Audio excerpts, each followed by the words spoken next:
Good day, everyone. This is Onion. It's Thursday, March 4th. Today I'm going to go over NIO a little bit with you. We just had the earnings call and obviously a lot of action and the price dropping. I'm new to at doing these videos, but I've been following NIO for about a year now. And I made a video February 25th, I believe it was, and I gave NIO a good entry price target of 37.50. If you look on the YouTube channel, I go in a lot of detail why I came to that price, and I still believe that price is a good entry point. Today the low was 37.59, so I believe we found the trend. I also believe that this is bottom. I don't think it's going to go down anymore, unless bad news or something comes out. I believe everything is priced in around the $37 mark. But this is just my opinion, my short-term opinion on NIO. This video that's following here. This isn't investment advice at all, and this is just where I see the short term for NIO. Okay, so we'll start here with the technical insight. We'll start with the chart. With NIO, I like to do intermediate term, 6 weeks to 9 months. Basically because it takes back when it was, on Earth, and then when it took off here, it takes everything into account. But you can see, I did a video out, I believe it was February 22nd or 23rd. But when I saw this double top here, and I saw the target price, at $40, and this was back when it was almost 51. That was a confirmation right there that this was going down. This is not a surprise to any of you that know how to read charts. This is not a surprise. How far it dropped, does surprise people, but this is not a surprise. It was on a bearish trend, right? Everything, and NIO has become a technical trade. There's nothing fundamentally to support the price where it was. So, but you can see like every sign, every indicator was pointing to bearish, right? It was just everything was pointing that way. You can see there's not one indicator here that says, it was going up, right? Like for the last, few weeks. So, support and resistance lines, these are based on the last 9 months. So obviously support, this is not correct. I gave it a price target of 37.50 about a week and a half ago, and I stick to that. I believe that's where your support is, and I still believe that's a good entry point. Resistance, the new resistance line, and this is a strong resistance line. It's at $45 now. And then if you have if you bought today a good long position, a stop price would be $30.82. Again, that's just based on technicals. This isn't advice at all. So I look at a few things here with NIO. I'm very interested because it's had a lot of coverage from analysts. And we actually, on March 1st, I believe, there was an upgraded buy rating from, yes, right here, from JP Morgan.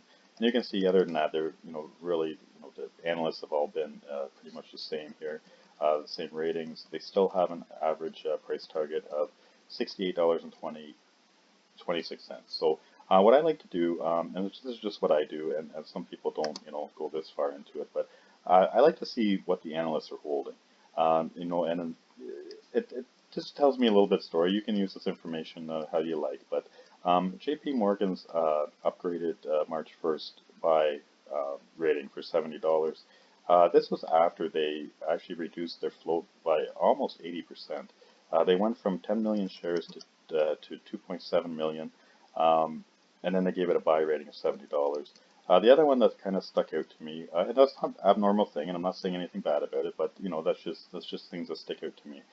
Jeffries Group here, they disclosed 1.32 million shares on February 16th, but they also have 1.35 million put options, which actually have more value than the shares that they hold. So that just kind of, take the information as you will. That's just stuff I look at. If we look at the Reuters report here, this has been on a downtrend, a solid downtrend. You can see it was sitting at 7 at the highest, but then it started dropping, right? So if you guys don't get the Reuters report, I'm not gonna go over it with you. I'm just gonna scroll down, and you guys can, stop it and pause it, do whatever you want here. But you can see, like, this is what is not good for NIO, right? Like, there's no positive indicators anymore. Everything is in neutral or negative territory, and it's starting to go down more and more. So yeah, just go through here. again, just pause anytime you want to see this stuff. It's a fairly long report here, so I'm just gonna go down. And it is an ADR, so it's not as as there's not as many points measured on this report. There's a lot of things that are left out, but it gives you the overall idea. And then here's the top institutional holders here. Again, looking at this stuff here, if you look at the 13Fs and the declarations and stuff, most of these companies have reduced their holdings. But again, do that research. I don't want to I don't want to spread bad information here. The Morningstar report, you know, they've they've had a fair value here for quite a while and around this mark, 31.24. I believe actually it's gone up. I think a couple weeks ago it was in the 20s, but anyway, so 31.24. Uh, the share price for NIO is coming back to earth. There's no doubt about it. It was really overvalued there for the longest time, and it's just coming back down. There's nothing, nothing bad about that at all. So if we look at the earnings, again, this is not a surprise. Everyone knows these earnings here. Um, but you can see like the income's dropping, expenses going up. Of course, this is normal for a company starting out, and especially in the automotive. But again, it's all looking negative. And then we just look at just a general overview here. Your 52-week range. It's like that's crazy. Good volume every day, but then today you can see like the day range is getting really wide. People are unsure, right? And then you got the odd day trader jumping in and out. So there is a lot of there's about 50% of this float that's institutional owned. So it's not going to get that much. I don't think it's going to get attacked too much. The short percentages are pretty low on NIO. To borrow, I believe it's 0.25%. But still, it's pretty pricey, and I think we've hit bottom here. Just my opinion. I think this is where it's gonna stay. Um, so overall, the earnings call, I don't believe it was bad. It wasn't great. It wasn't good.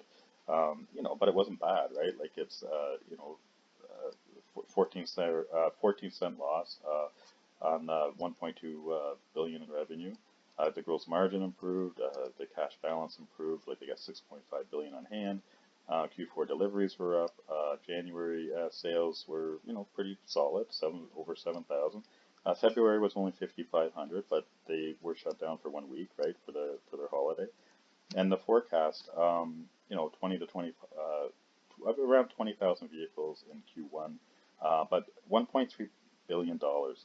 You got to keep in mind NIO has a market cap like it's high, very very high. Like it's coming back to earth now, right? But in around the $38, like it's still a market cap of 30, 40, 45 billion dollars, right? Like it's very very high with only $1 billion a quarter revenue. Um, and also on the conference call, they're warning of a slowdown in Q2 to about 7,500 cars per month. The production capacity has risen to 10,000 per month, but they're estimating 7,500.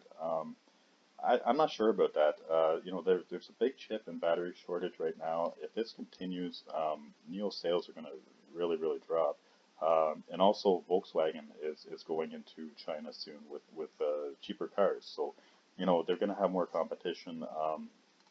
I think this is a little optimistic myself, but again, we'll have to see. And I believe a lot of investors also believe this is optimistic, and the share price is reflecting that. So, overall, there's not bad news for NIO. I still like it. I still think it's a good, uh, I still believe it's a good investment, but you got to get in at the right price. So overall for Neo, 37, $38 share price, I believe is, it's going to be fair value, short term. And I believe we have hit bottom. Obviously if bad news or something comes out, things will change. The things that really concern me for 2021 is the chip and battery shortage. It's not just hitting Neo, it's affecting every manufacturer at the moment. And, we're going to have to see what happens.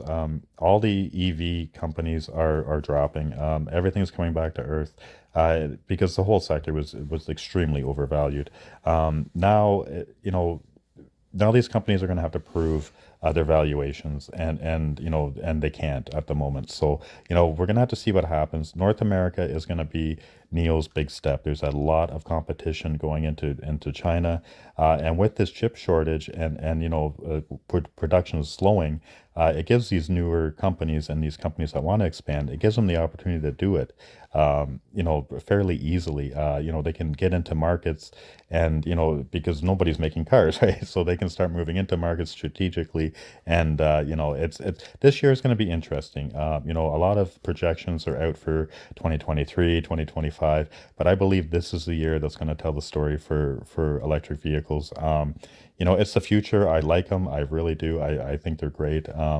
But the valuations on these companies are still, a little too high for my liking. So I hope this video helps. Again, this is just my opinion. You may disagree or agree. That's fine with me. But I hope this video helped. Have a wonderful day and good luck to everyone.